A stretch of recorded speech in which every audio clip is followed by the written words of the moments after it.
Përshëndetje të nderuar miq, në fillim të kësaj jave do të flasim me avokatin e njohur dhe të dashur për të gjithë ju Zaçe Islami për zhvillimet nga aktualiteti, politika dhe atë që po ndodh në lidhje me ne, atë që presim nga Shtetet e Bashkuara. Avokat, përshëndetje, faleminderit shumë. Përshëndetje dhe faleminderit për ftesën. Faleminderit ju. Avokat, do ta nisim me deklaratat e Trumpit që bëri dje për Kosovën, që tha unë parandalova konfliktin me Serbin, me nënshkrimin e marrëveshjes mes Hotit dhe Vučićit në mandatin e parë, po ashtu dhe tani tha do merren prap me Kosovën. Një lajm i mirë ky që Trumpi dhe Shtëpia e Bardhë ktheu syt edhe nga Kosova mes gjithë kësaj gjudije që po ndodh nga Ukraina në lindjen e mesme. Po Kosova nëse është shteti i pavarur sot dhe nëse është shteti i lirë është vetëm prej amerikanëve, prej Amerikës. Po, më dëgjoni avokat? Të dëgjoj, po. Po çfarë prisni konkretisht? Të jap në përgjigje më të fortë Vučićit? Shiko, Vučićit ja ka dhënë përgjigjen me kohë, ata s'kan përgjigje të japin tjetër. Vučićit rriur, shikoj punët e tij, shikoj atë shtetin e tij atje dhe mbledh mendjen mos i shkoj mendja se mund të hyjë në Kosovë. Kurti rrezikon nga raporti me Trumpin? Atë nuk i di marrëdhëniet e tyre. Unë di këtë që Kurti po mban akoma një flamur që nuk është shqiptar, që nuk i takon Kosovës, ai flamur. Kosova është shqiptare, popull shqiptar, është mbi 90% janë shqiptar. Kështu që ka flamurin e vetë, s'ka pse të mbahet flamur. Megjithatë, ata e dinë vetë, nuk i hyjnë punët e... Edhe diçka te Kosova, avokat, besoni që Trumpi mund të bëjë diçka për shqiptarin për trojën në tërësi? Ne kemi folur edhe herë tjera. Trumpi s'ka folur ndonjëherë deri tani. Pra jemi në pritje, ndoshta. Ne shpresojmë. Me që jemi Trumpi nuk është shprehur. Me që jemi në Shtetet e Bashkuara, atje kemi kryeministrin. Deri tani dasma vajti vaj, po ashtu dhe prania e tij. Vizitë private është, mund të bëj ku doj. Ju prisni s'ka lidhje me ai ka vatur si Edi Rama atje, s'ka vatur si kryeministri i Shqipërisë zotëri. Ka tjetër agjendë personale dhe tjetër agjendë zyrtare. Zyrtarisht nuk e një njeri, as qëni ati nuk e një Trumpit, jo Trumpi vetë. Deri tani s'kemi parë takime me zyrtar të Dashit apo të Shtëpisë Bardhë. Po as do shohëm. Mund të rrezikoj diçka nga ajo që thot opozita, dosja me Gonigal gjatë qëndrimit atje? Cila opozitë? Vërtet mendon se ke opozitë akoma, mos mazini më në gojë opozitës, se s'ka opozitë, po të them, pra. Si ti referohemi? Këta socialdemokratët e Partisë Demokratike, kështu thuaj, se nuk është opozitë. Opozitë do të ishte kur të kundërshtonte dhe të dilte ballë për ballë problemeve që ka shkaktuar deri tani Edi Rama në ekonomi dhe në marrëdhëniet me botën e qytetëruar, me Amerikën kryesisht. Në këto kushte, opozita nuk ka bërë asnjë hap, s'ka hedhur asnjë hap, nuk ka folur fare, dhe unë nuk pres që të flasi ajo opozitë, sepse është opozita e vlerë, dhe është opozita ajo që e mban në pushtet Edi Ramën. Kështu që si mund të flas kundër tij? E para, e dyta, a ka fytyrë kjo opozitë që ta ankohet për zgjedhjet kur kodin zgjedhor e ka bërë po vetë? Me kë flet, me kë tallet? Mbyly Bashki tha dje që na duhet një kod i ri, tha, duam një reformë të re zgjedhore. Jo more, sa shpejt u kujtove thuaj Bylyk Bashit. O zoti Bylyk thuaj. Ishe ti që the nuk do merrem me atë punë, the para një 5 vjet, në 2017 në mos gaboj, bën 8 vjet tani. Ishe ti që e kundërshtove ndryshimin e kodit zgjedhor. Tani do i ta ndryshosh, sepse doni që të justifikoni humbjen se edhe tradhtin që i keni bërë elektoratit të djathtë shqiptar. Jo zotëri, jo. Nuk ka goje, nuk ka fytyrë të dalet të flasi. Zotëri, me që jemi tek opozita, të them ato që duhet të them unë, që mendoj unë për opozitën, dhe pastaj ata dhe të bëjnë çfarë duan.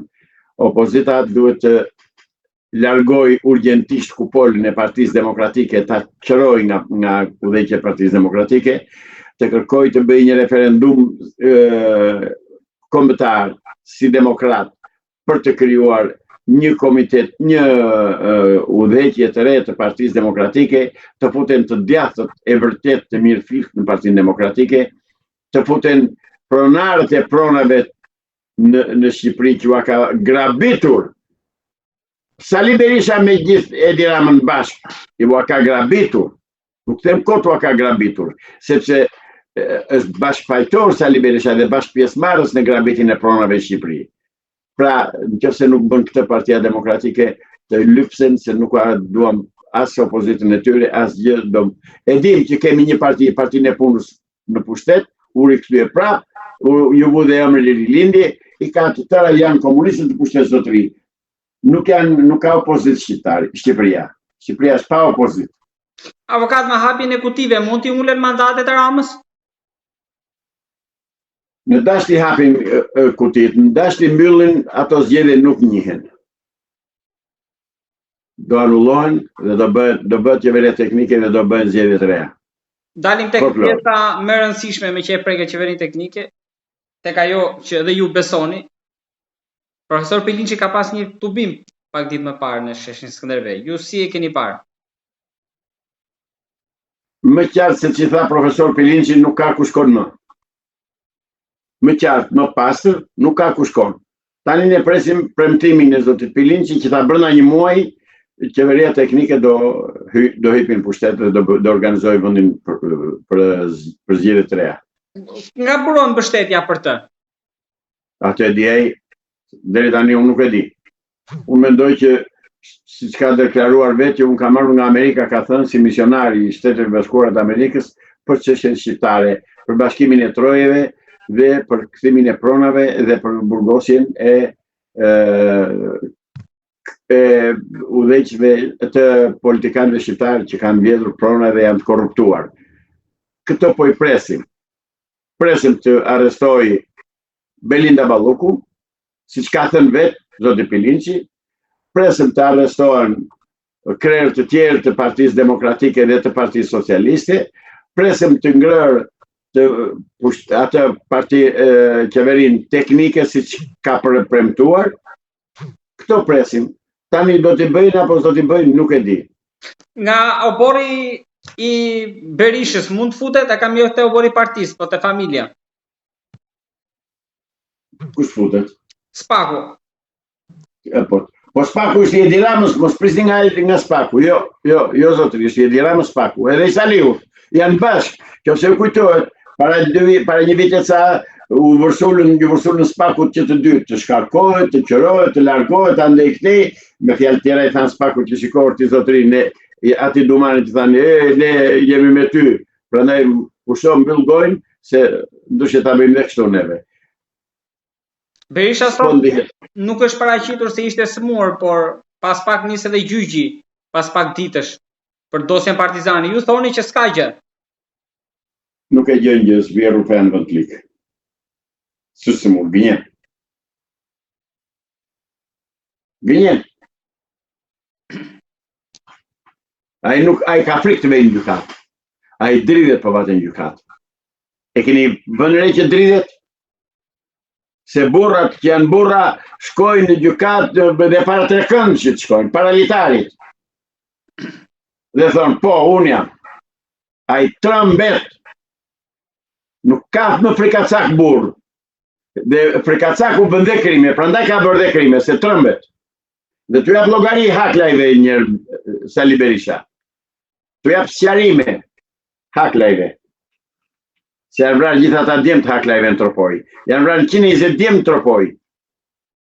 Plati Sali Berisha. Të jap llogari atyre. Çfarë ka ndodhur? Profesor Pilinçin, edhe këtë nismën e tij, kush mendoni që ka më shumë frikë, Rama apo Berisha për momentin? Me të shoh deri tani se ka frikë asnjëri.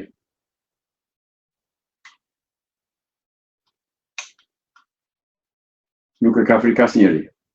Po derisa nuk ka arritur që të prodhoj frikë tek establishmenti, atëherë i bie që praktikisht nisja nuk është e mirë. Dhe këtë se di. E di profesor Pilin që të drejtohet vetë atyre.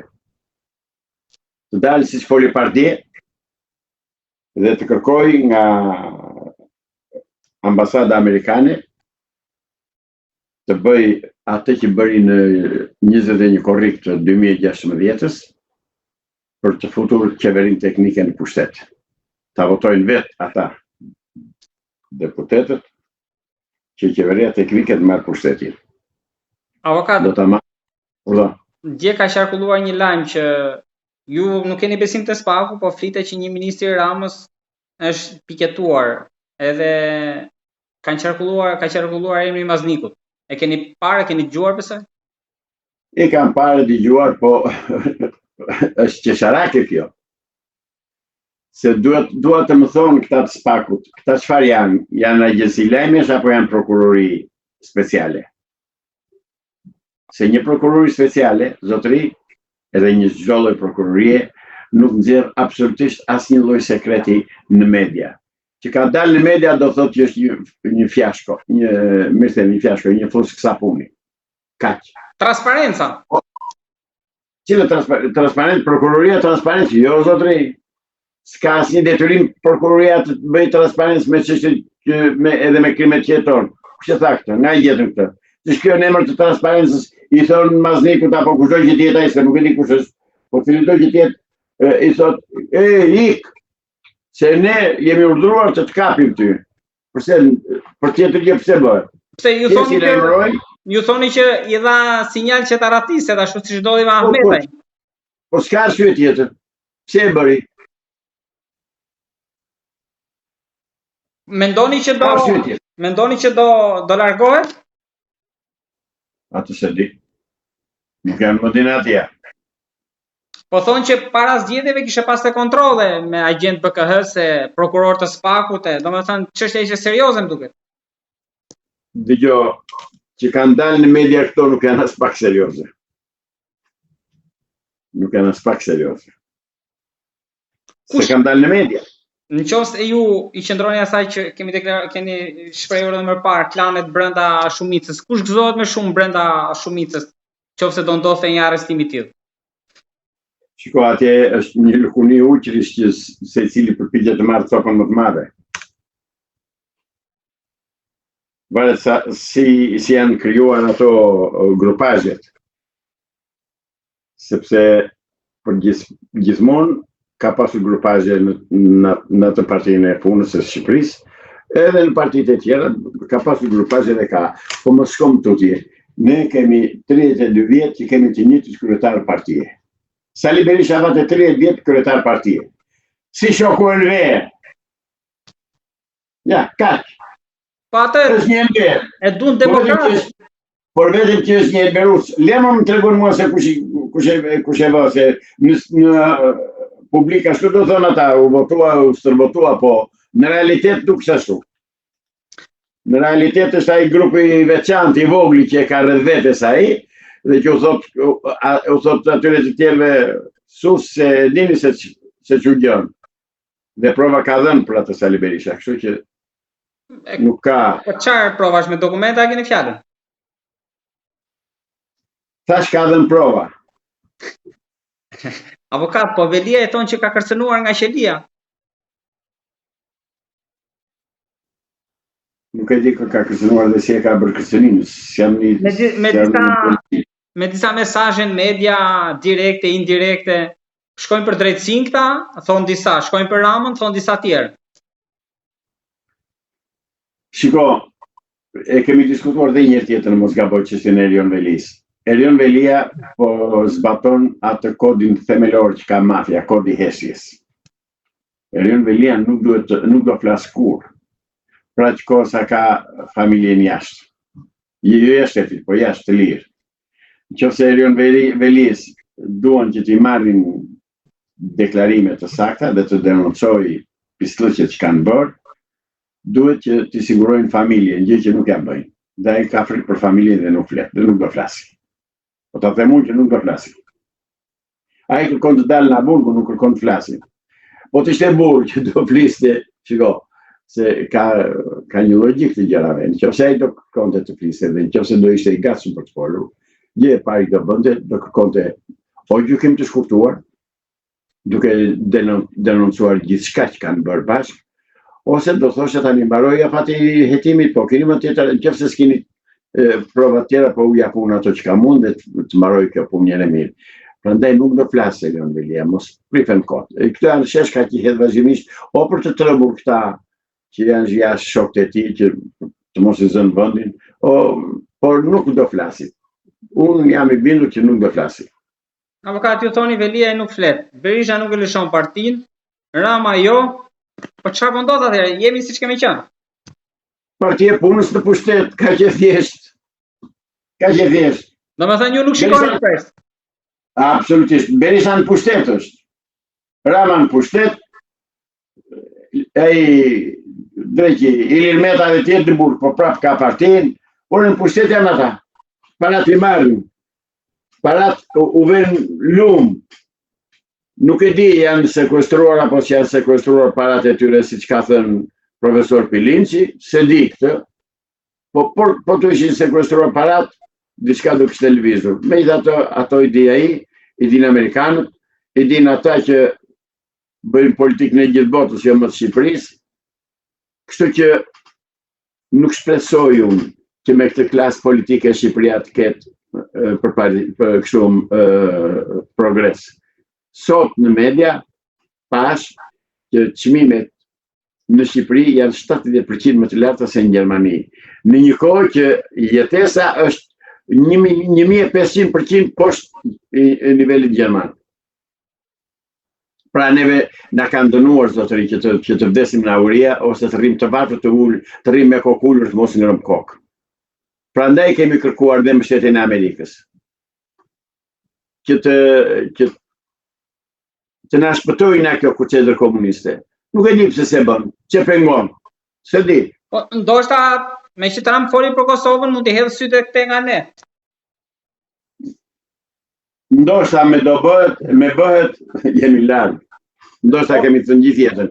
Kemi 80 vjet që themi ndoshta do bëj diçka Amerika zotëri. 81 vjet.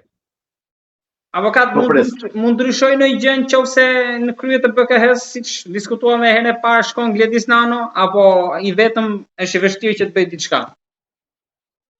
Ajo që ka ndorë të bëj Gledis Nano është që të zbulojë faktet dhe prova. Por vendimet i merr prokurori dhe i çon gjykatë dhe gjykata ajo që vendos përfundimisht. Këta kanë të tyre dhe gjykatën dhe prokuroria. Edhe BKH-n. Gledis Nano kam besim që do bëj diçka, sepse është djalë korrekt dhe djalë i përgatitur, por nuk do ta lëm dhe nuk do ta bën fare për mendimin tim. Do ta anashkaloj se ai anulloi, domethënë këmbgulje e Rama që të mos vijë Gledis Nano që para disa vjetësh në krye të e shkarkoi nga drejtori i policisë shtetit. Pra thoni që do vënë Haki Çako atje. Haki Çako në një, ka qenë në drejtori i Gjirokastër. Drejtori i policisë shtetit. Vetë vej s'ka që bën. Nuk ka që bën zotëri. S'ka pushtet ekzekutiv. Ka pozicion hetus, grumbullus, zbulus. Ja i zbuloj, i qëjnë spak, u vjet qelë në shqirtar, edhe jemi në rregull. Lënë. Edhe gjithë fundit kam avokat, ju jeni trembur i shqetësuar nga kjo lufta që po vjen vërdall apo jo? Jo, absolutisht fare. Jo. S'ka punjeri me ne. Kujtoj që mund të tentoj që të sulmoj Shqipërinë, do ta marr përgjigjen në sekond nga forcat amerikane. Ka që thjesht është. Në fakt në mënyrë indirekte çmimet i rriti. Urdhën? Në mënyrë indirekte rrit edhe çmimet, rrit çmimet. Atë se di. Më shumë se ku janë, më kese janë çmimet s'ka ku i çon më, vetëm të mbyll supermarketet. Avokat, ju lutem edhe diçka, duke qenë se vera është përpara, e prisni që të jetë e nxehtë apo ka marrë pushime gjithë këta? Prap shkojmë te drejtësia, aty i kemi syt. Drejtësia ka vdekur, u them prap, mos e kërkoni më. Kush e bëri vetimin, zotëri? Ju jeni shumë i zhgënjur me Domanin, avokat. Kishit pritshmëri shumë të larta. Dëgjoj, pritshmërit i kishin të tërë, jo vetëm unë. Po Domanit i vajti koborja në rëzveshit. Prandaj nuk flet më. E keni figurative ata apo Figurative, po the. Pra shkërcënuar i kanë thënë ti, zotëri, o mbyll gojën ose i ziu ti. Dhe ishte, por çfarë po bën? Më thua çfarë po bën, dakor, ke ndonjë treguesi që ai po bën diçka? Pare. Ati 4 muaj kanë mbetur dhe këto janë 3 muaj janë pushimet e verës edhe. Po s'kas, i ku ajo punë. I lanë mandatin e 4 të Tiranës, ja lë Sali Berisha, sepse ai në këmbim i jep e lë Sali Berishën të rri atje ku është, mos vej në burg. Ka gjykatën e kanë dëgjoj zotëri. Kam parasysh një ngjarje që ka ndodhur në vitin 1215 në Mosgaboj, me mbretin e Anglisë, po do m'japësh kohë ta gjej çike dhe ta diskutojmë. Mbyllin që tani.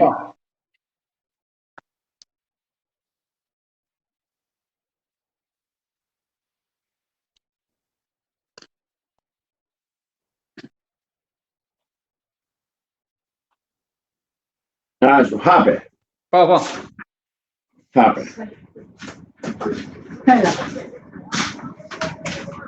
Ka botuar një zotëri një shtyp që vjen nga thellësitë e historisë. Dhe thot, data 15 qershor na kujton vitin 1215 të Magna Carta. Magna Carta çfarë ishte? Karta e madhe. E kapën mbretin e Anglisë, e detyruan që të ndryshonte ligjet dhe të ulte taksa, sepse kishte vënë taksa jashtëzakonisht të larta. Dhe me nenet, si 40, 41 dhe 45 Magna Carta sankcionon ekzistencën e një sistemi ligjor të cilit njerëzit mund të drejtojnë besim plot. Ne këtë se kemi zotëri, neve na duhet një Magna Carta. Kjo është zgjidhja. Po këtë se bëjnë kur këta se lëshojnë pushtetin nga dora, atë drejtësinë nga pushteti sikur të përvisë dynjaja. Ora kanë gati të bëjnë luftë që të mbajnë drejtësinë vetë. Sepse me drejtësinë po i vrasin kundërshtarët e tyre. Me drejtësinë i vrahuen Veroza në 45, 46 deri 50 me Çoban, Samargjiti dhe Kovaçi që vuri prokurore dhe gjyqtar. Pra u duhet drejtësia dhe nuk e lëshojnë. Avokat, lutem, duke qenë se ju keni në dorë një dosje të rëndësishme në jug, atë të Dhullit, çfarë po bëhet me të, se kemi diskutuar disa herë? Me dosjen e Dhullit, praktikisht, unë kam zbuluar atë që kam pretenduar me kohë, që ajo vajza nga Saranda, Ana Luiza, është mbytur me litar, ose me tel, brenda në makinë, në karriken e pasagjerit, dhe dikush mbrapa saj i ka kaluar litarit dhe ka mbytur se kështu ballë për ballë të se mbiste do të kërkuste ajo që vajzë shumë e fuqishme. Duke qenë në sedilje, i ka kaluar litari këtu, personi që ka qenë mbrapa e ka shënuar fort, më shetur për sedilje dhe ti kishe duart lira e po s'kishe qa kapte, dhe ajo është mbytur me litar. Këtë e provoi personi dëshmitari që i kishte nxjerrë nga makinën nga ujë dhe nxori dhe këtë nga makina. Ajo s'kishte pirë asnjë pikë uji. E vërteton edhe fotografia që ua kam thënë, nuk e di, keni parë po se kam parë, po ashtu tua dërgoj direkt. E kam makinë dërguar apo? Ashtu dhe. Pra ajo është vrarë, nuk është aksident. Se sa do bëj, kam kërkuar prokurorin e Sarandës, ish prokurorin njëri tërësisht të korruptuar, të vijë në gjykatë të dëshmoj dhe të jap llogari pse nuk na lejoi të bënim varrimin, atë çvarrimin 10 ditë mbas ishte varrosur vajza, se shenjat ishin të freskëta akoma. Urdhë. Avokat, e fundit për ta mbyllur, e fundit fare kjo, duke qenë se jemi tek këto ngjarjet e kronikës, para 2 vitesh kemi akoma një mister në Durrës, familjes Meta, që fëmijët vranë tjatin, nëse ju kujtohet si ngjarje shumë e bujshme. kanë kaluar kaq kohë, duket ndryshime, ande kap njëri dosjen, lë një prokuror, nuk e di, domethënë, akoma nuk është zbuluar ky mister. Dhe aty ku tham, tek drejtësia, nuk duan ta zbulojnë. Është fare thjesht për ta zbuluar, zotëri. Fare thjesht, një hetues i ndershëm, një prokuror i ndershëm, menjëherë zbulon të vërtetën, por nuk duan. Ka njerëz të interesuar që kanë akses në politikë që e bllokojnë atë ngjarje dhe e mbajnë ashtu. Pra mund të jetë ajo pista e pronave, jo më shumë se konfliktet familje? Se u fol për prona. Prona. Kaq. Avokat, të uroj gjithë të mira dhe javë të mbarë. Faleminderit.